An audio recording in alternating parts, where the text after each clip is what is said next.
Hi, good morning. Welcome. It's time for another children's book chapter reading by me, a presidential candidate, Susan Maud Buchser-Lochocki.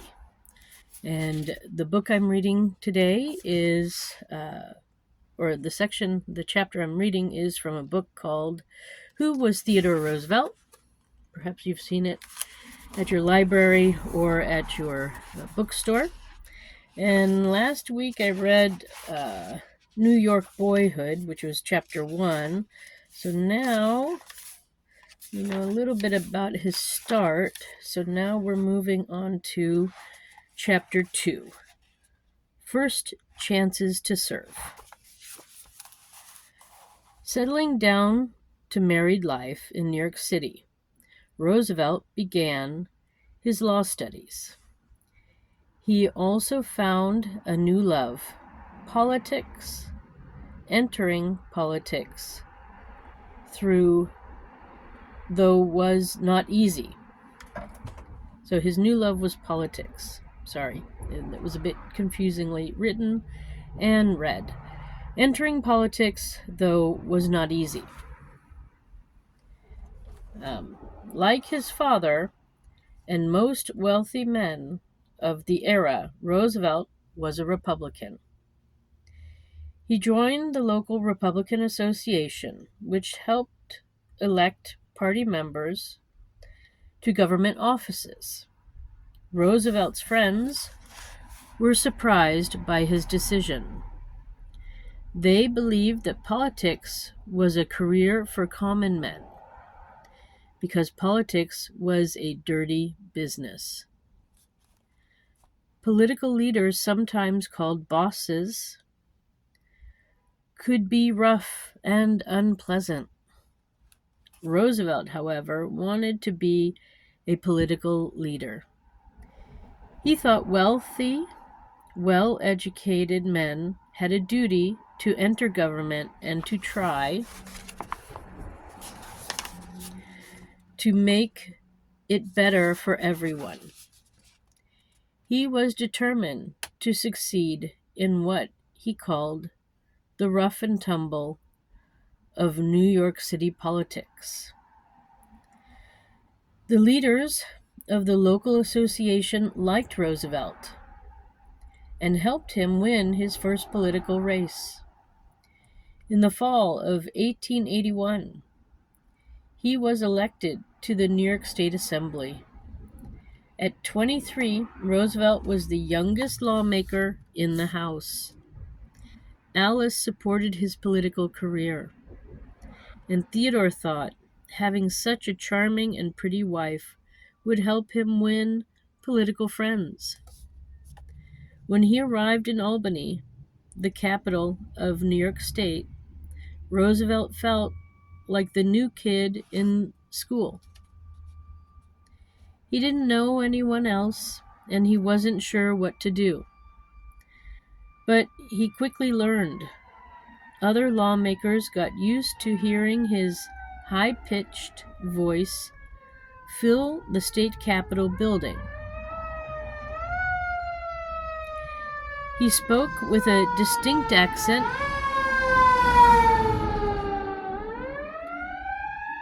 turning the word speaker into speaker.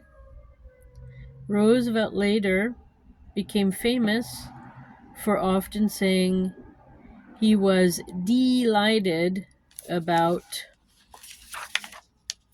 something. And here's the New York State Capitol building in Albany.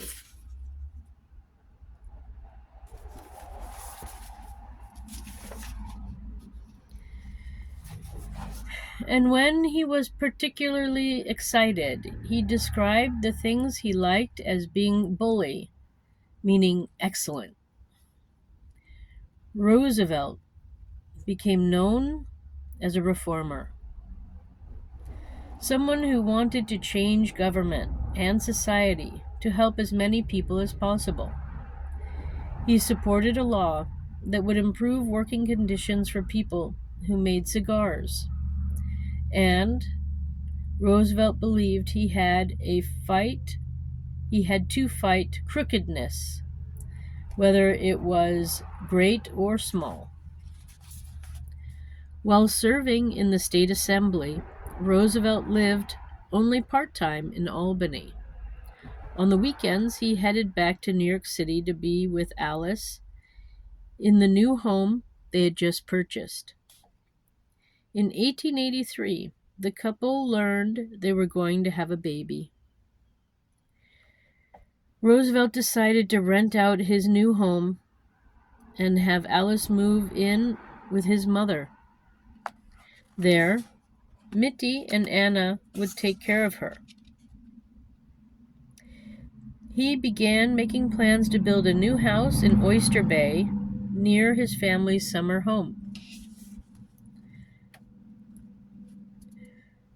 That fall, he ran for assembly again and won.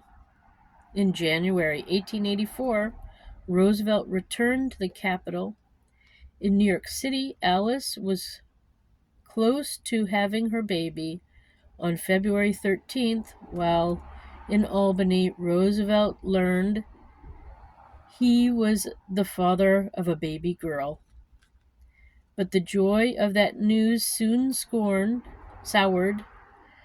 Alice was not doing well, and his mother, Mitty, had also become very sick. Roosevelt caught a train home.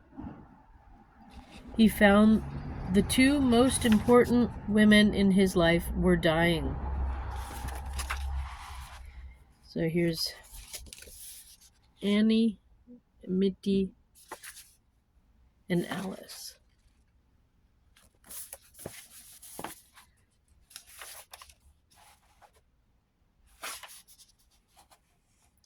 Both his wife and his mother passed away early on the morning on February 14th, Valentine's Day.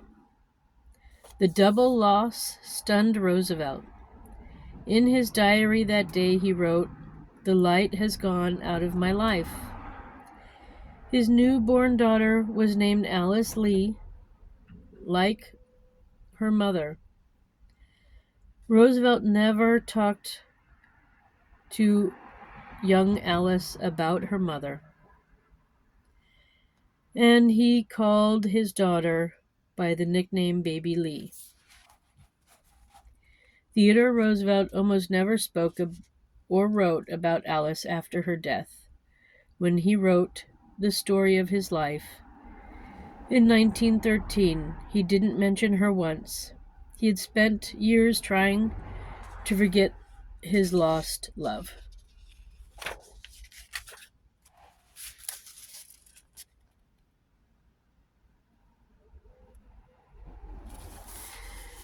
There we go.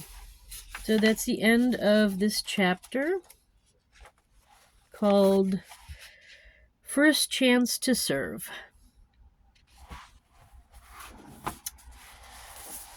Okay, well, thank you for stopping by. I hope you enjoyed this second chapter from the book. It's not the easiest part of his life, I'm sure. He faced many challenges and was always able to move forward regardless. Yeah. So thank you for stopping by, and I look forward to reading the next chapter from this book, Who Was Theodore Roosevelt? Let's find out what made him who he was. All right. Thank you again for stopping by. I wish you a nice day. My name is Susan Maud Buchser-Lochocki. I am running for President of the United States. And if you want to find out more about my campaign and what I'm doing for you, go to my website. It's Susan4USA.com. That's Susan, the number 4, USA.com. I wish you a nice day. Bye for now.